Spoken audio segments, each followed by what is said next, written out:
El alumbrado de Barcelona participa de líquido y gaseoso, es decir, hay faroles de gas que alumbran nada menos que poco y faroles de aceite que alumbran poco menos que nada. ¿Os imagináis llegar por la noche a vuestra casa y que la calle estuviese a oscuras? Para evitar esos engorrosos momentos estaba el farolero.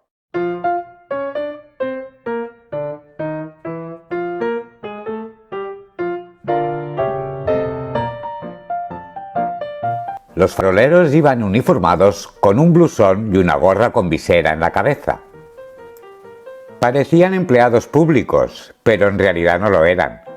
Su salario dependía de la voluntad de los comerciantes del barrio, hasta que con el tiempo pasaron a depender de los ayuntamientos.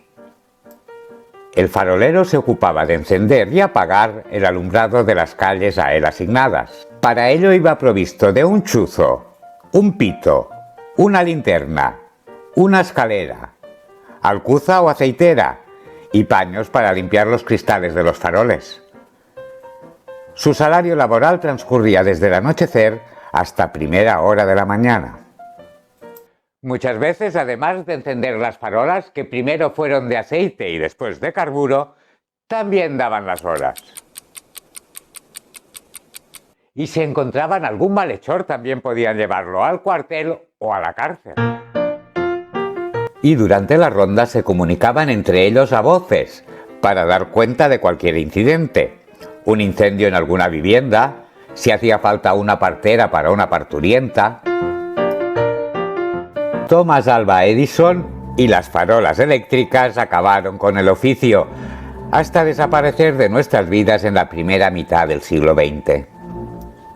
Casi todos se hicieron serenos, los cuales seguirán, con algunas variantes, la tradición de los antiguos faroleros.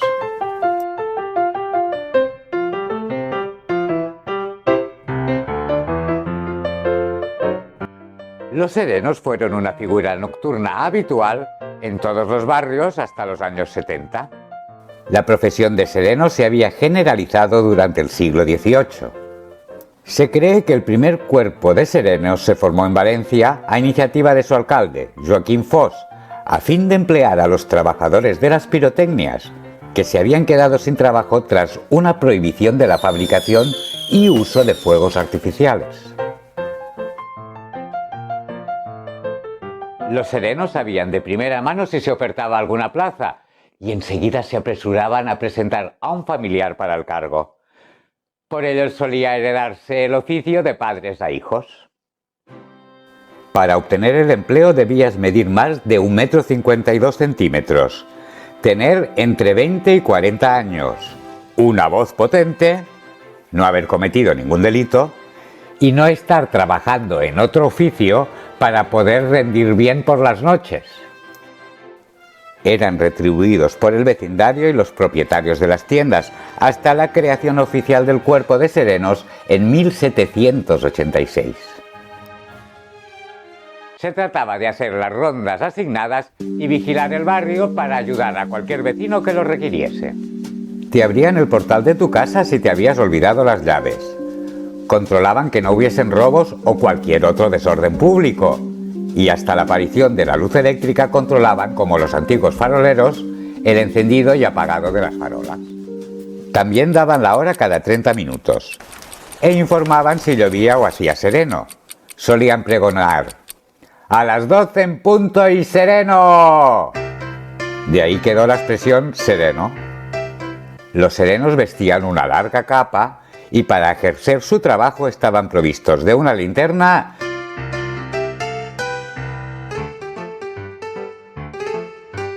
y un chuzo como arma defensiva, hasta que se sustituyó por una defensa de madera con el extremo metálico.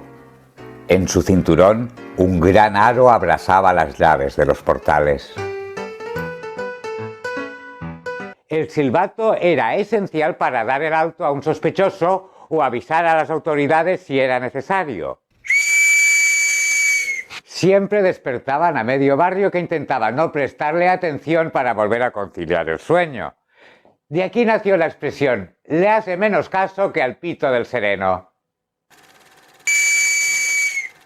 No se queje, su oficio debe ser muy interesante. ¿Conocerá una de historia? ¿Yo qué voy a conocer? Yo trabajo de noche. Noche no se vive.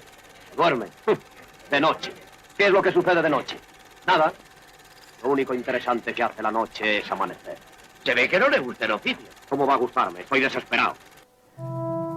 En Badalona también se encargaban de despertar a los pescadores, a cada uno a su hora.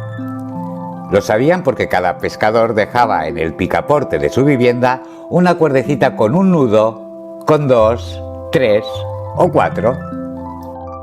En los años 50 ya no vestían el antiguo uniforme marrón y gorra de lana o barretina. Ahora la gorra era de plato, de color azul con una franja roja y el escudo de la ciudad. Los silbatos ya no eran de madera, sino de bronce. Desde las 11 de la noche a las 6 de la mañana estaban disponibles para pararte un taxi, avisar a un médico o ir a la farmacia a buscarte un remedio. Y ya no llevaban llaves. De eso se encargaban los vigilantes, que se distinguían de los serenos por el uniforme de color verde. Para llamarlos solo tenías que hacer algunas palmas y sabías que llegaban por el sonido que hacían golpeando en el suelo con su lanceta.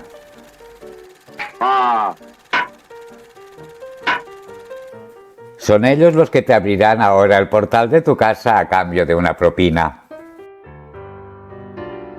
Los vigilantes también se ocupaban ahora de la vigilancia de las calles, antes mantenida por los serenos. Por las noches, también te podías encontrar algún lacero intentando atrapar a los perros callejeros para que no contagiasen la rabia a ningún vecino.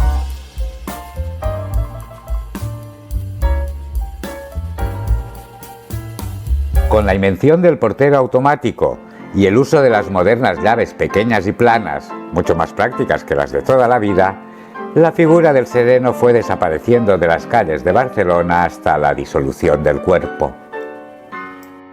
Los 268 serenos que quedaban fueron integrados en el cuerpo de vigilancia nocturna del ayuntamiento. Y en 1981 en el de la Guardia Urbana. De ellos nos queda también el recuerdo de sus estampitas navideñas, que nos entregaban en mano a cambio de un pequeño aguinaldo. Esta costumbre parece datar de 1832, cuando los trabajadores del diario Barcelona se les ocurrió la idea de repartir a los suscriptores una felicitación impresa por Navidad. Tras 40 años sin serenos, Santa Coloma de Gramenet y Premià de Dalt han decidido recuperarlos para dar seguridad a los vecinos y evitar robos y peleas nocturnas. No irán con silbato, sino con móvil. Tendrán un contrato laboral anual y el salario rondará los 1.200 euros brutos. A ver si Barcelona se apunta a la idea.